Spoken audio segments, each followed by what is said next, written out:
páni zkušení, já bych vám rád teď podotknul.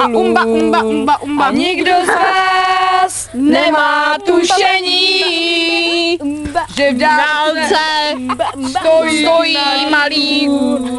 Z něj každé ráno vylétává včelka Mája.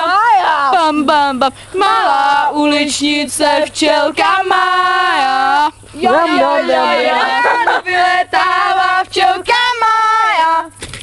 Naše kamarádky.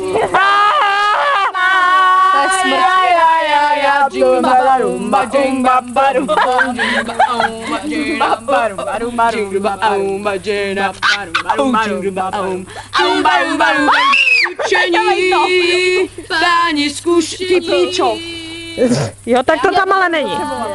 Já teď podotknu a umba. Nikdo z vás nemá tušení. To smrdí jako svině. Stojí starý úl. Z něj každé ráno vylétává včelka Mája.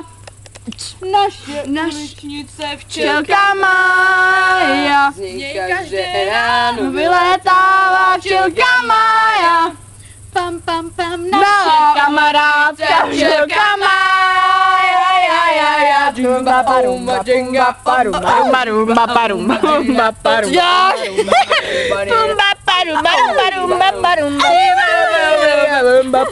Tak ne, už je to nebaví. To je jako konec, jo? Jo,